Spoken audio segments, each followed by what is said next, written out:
Friends, ఎలా ఉన్నారు? బాగున్నారా? నేను మీ Sagar zoology YouTube channel. So ఈరోజు మంచి నోటిఫికేషన్తో మేము ముందు వచ్చానండి. అయితే ఇక్కడ మన ఛానల్ని సబ్స్క్రైబ్ చేయని వాళ్ళు ఉంటే సబ్స్క్రైబ్ చేసుకోండి. అదేవిధంగా నేను ఇచ్చేటువంటి నోటిఫికేషన్స్ మీకు కావాలనుకుంటే కింద మన డిస్క్రిప్షన్లో లింక్ అనేది వేస్తాను. సో ఆ డిస్క్రిప్షన్ లింక్ చూసి మీరు ప్రాస్పెక్టివ్స్లో ఉన్నటువంటి సమాచారం మీరు తెలుసుకున్న తర్వాతనే అప్లై చేయండి. సో ఏ నోటిఫికేషన్ మీరు ముందుగా ప్రాస్పెక్టివ్స్ అనేది నేను లింక్ ఇస్తాను. ఆ లింక్ మీరు చదివిన తర్వాతనే అప్పుడు మీరు అప్లై చేయండి. కాబట్టి ముందుగానే అప్లై చేసి తర్వాత నన్ను క్వశ్చన్స్ అనేవి అడగద్దు. కాబట్టి ప్రాస్పెక్టివ్స్ అనేటువంటి పర్ఫెక్ట్గా చదివిన తర్వాతనే మీరు ఆన్లైన్ చేయండి. ఓకేనా? సో ఈ వీడియో కనుక ముందు మీకు నచ్చినట్లయితే చూస్తూ మన వీడియో లైక్ చేయండి. ఓకేనా? So today we are going to discuss about the very good notification for the selection of Jawahar Navodaya Vidyalaya. Okay, so ఇక్కడ మీరు చూస్తే Jawahar Navodaya Vidyalaya selection test 2025 JNV-ST అనేటువంటి ఒక ముఖ్యమైన నోటిఫికేషన్ రావడం జరిగిందండి. సో ఆ నోటిఫికేషన్ వివరాల్లోకి వెళ్తే సో ఇక్కడ మీరు చూడవచ్చు. సో మనకి ముఖ్యంగా ఈ JNVs అనేవి ఎంటైర్ మనకి ఇండియాలో చాలా రకాల ఇన్స్టిట్యూషన్స్ ఉన్నాయి. అయితే ముఖ్యంగా మన ఏపీ అండ్ తెలంగాణలో చూసుకుంటే ఆంధ్రప్రదేశ్లో 15 JNV ఇన్స్టిట్యూషన్స్ ఉన్నాయి. అదేవిధంగా తెలంగాణలో వచ్చి 9 JNV ఇన్స్టిట్యూషన్స్ ఉన్నాయి అన్నమాట. అంటే ఈ ఇన్స్టిట్యూషన్స్ అనేవి ముఖ్యంగా గుర్తుపెట్టుకోవాల్సిన విషయాలు ఏంటంటే, సో ఏపీ విద్యార్థులు అయితే 15 ఉన్నాయి. సో టీఎస్ విద్యార్థులు అయితే 9 ఇన్స్టిట్యూషన్స్ ఉన్నాయి. అంటే ఈ డిస్ట్రిక్ట్ హెడ్ క్వార్టర్స్కి ఒకటి చొప్పున ఉంటుందండి. సో అది మీరు గుర్తుపెట్టుకోవాలి. సో మెయిన్ పాత జిల్లాలు, ఉమ్మడి జిల్లాలు ఏవైతే ఉంటాయో సో ఆ జిల్లాల్లోనే మీకు ప్రత్యేకమైనటువంటి JNV ఇన్స్టిట్యూషన్స్ అనేవి ఉండడం జరిగింది. చూస్తే JNV-ST సెలక్షన్ లిస్ట్ ఎవరు జరుస్తారంటే ఇక్కడ చూడండి, 6వ తరగతి ప్రవేశ పరీక్ష కొరకు దరఖాస్తు. అంటే ఇది 6th క్లాస్ ఎంట్రన్స్ ఎగ్జామ్ అన్నమాట. సో దీనికి అర్హులు ఏంటంటే ప్రస్తుతం 5th క్లాస్ చదువుతున్నటువంటి విద్యార్థులు, అదేవిధంగా SC, ST, OBC విద్యార్థులు కూడా అప్లై చేయవచ్చు. నెక్స్ట్ దీని యొక్క పరీక్ష విధానం వచ్చి చూస్తే, సో పరీక్ష విధానం అనేది OMR షీట్ అనేది ఇవ్వడం జరుగుతుందండి.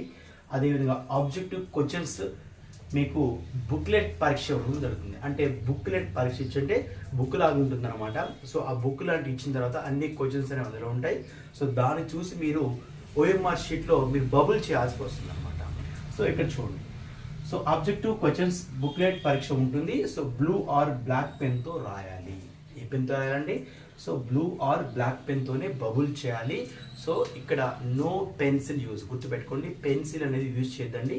So only blue or black పెన్తో ఎగ్జామ్ రాయాలి. అదేవిధంగా ఈ పరీక్షా విధానం అనేది ఎలా చేస్తారంటే, సో దీనికి 3 క్రైటీరియాస్ ఉంటాయండి. 3 ఎగ్జామ్ టెస్ట్లు ఉంటాయి. అవి ఏంటంటే mental ability test, arithmetic test, language test. So ఈ 3 టెస్ట్ కండక్ట్ చేసిన తర్వాత సో ఒక్కొక్క టెస్ట్ నుంచి ఎన్ని మార్క్స్ రావడం జరుగుతుందంటే 50 మార్క్స్, మెంటల్ ఎబిలిటీ నుంచి, ఆర్థమెటిక్ టెస్ట్ నుంచి 25 మార్క్స్, అదేవిధంగా లాంగ్వేజ్ టెస్ట్ నుంచి 25 marks.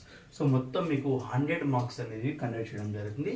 So there is no negative marking. So దీనిలో నెగిటివ్ మార్క్స్ అనేవి ఉండవండి. సో మీరు ఎంత ఆన్సర్ చేస్తే అంత ఆన్సర్ వస్తే, ఒకవేళ రాంగ్ అయితే అంతేకాని ఇక్కడ నెగిటివ్ మార్కింగ్ అనేది ఉండవు, గుర్తుపెట్టుకోండి. అదేవిధంగా పరీక్ష యొక్క వ్యవధి, సో పరీక్ష యొక్క టైం ఏంటంటే డ్యూరింగ్ 2 అవర్స్ అనమాట. సో 2 గంటల్లో ఎగ్జామ్ రాయడం జరుగుతుంది. అదేవిధంగా ఆన్లైన్ చేయటం కావాల్సినటువంటి పత్రాలు, సో ఆన్లైన్ కావాల్సినటువంటి ముఖ్యమైనటువంటి డాక్యుమెంట్స్ ఏంటంటే, సో ఆధార్ కార్డ్, విద్యార్థి యొక్క సంతకం అంటే సిగ్నేచర్, స్టూడెంట్ సిగ్నేచర్, అదేవిధంగా తల్లిదండ్రి సంతకం అంటే పేరెంట్స్ యొక్క సిగ్నేచర్ కావాలి. అదేవిధంగా నవోదయ వెబ్సైట్ నుంచి డౌన్లోడ్ చేసినటువంటి పూర్తి చేసిన దరఖాస్తు. సో నవోదయలో మనకి డౌన్లోడ్ అంటే మీ డీటెయిల్స్ అన్ని ఫిల్ చేయడం కోసం నవోదయ వెబ్సైట్లో ఒక సైట్ ఉంటుందండి. ఆ సైట్లో మీరు ఓపెన్ చేసి చూస్తే అందులో ఉంటుంది. ఆ డౌన్లోడ్ చేసినటువంటి పేపర్ని మీరు ఫిల్ చేసేసి దాన్ని మీరు దరఖాస్తుని ఫిల్ చేయాల్సి వస్తుందండి. అది చూడాలి. అదేవిధంగా పరీక్ష తేదీ, సో దీని యొక్క పరీక్ష తేదీ వచ్చేసరికి so 18th January 2025 for AP and Telangana. గుర్తుపెట్టుకోండి, ఆంధ్రప్రదేశ్ అదేవిధంగా తెలంగాణ విద్యార్థులు రాసే విద్యార్థులకు సో పరీక్ష తేదీ ఎప్పుడంటే 18 జనవరి 2025. సో 18వ తారీఖు జనవరిన 2025 ఏపీ మరియు తెలంగాణ విద్యార్థులకు ఎగ్జామ్ అనేది నిర్వహిస్తారు. అది చూడండి.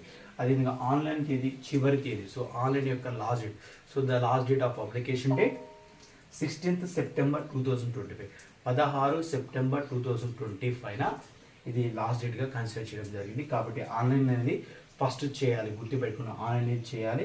సో మీరు ఇక్కడ వివరాలు చూస్తే నేను డిస్క్రిప్షన్లో లింక్ వేస్తాను. ఆ లింక్ని మీరు క్లిక్ చేసి వెబ్సైట్ని క్లిక్ చేసి దానిలో ఉన్నటువంటి ప్రాస్పెక్ట్ ఫస్ట్ చదివిన తర్వాత మీరు ఆన్లైన్ చేయాలి. అదేవిధంగా ఇక్కడ most of the 75% rural area పిల్లలకి సీట్స్ ఇవ్వడం జరుగుతుంది. మిగతా 25% అనేది అర్బన్ ఏరియా వాళ్ళకి ఇవ్వడం జరుగుతుంది. అది గుర్తుపెట్టుకోండి. So most of the 100 seats అనేవి ఇక్కడ 75% రూరల్ ఏరియా పీపుల్స్ అంటే రూరల్ ఏరియా స్టూడెంట్స్కి ఇవ్వడం జరుగుతుంది. రిమైనింగ్ 25 సీట్స్ అని అర్బన్ ఏరియాకి ఇవ్వడం జరుగుతుంది. సో అర్బన్ ఏరియా స్టూడెంట్స్కి ఇవ్వడం జరుగుతుంది. కాబట్టి ఈ వీడియో కనుక మీకు నచ్చినట్టయితే లైక్ చేయండి, షేర్ చేయండి, ముందుగా సబ్స్క్రైబ్ చేసుకోండి. Thank you.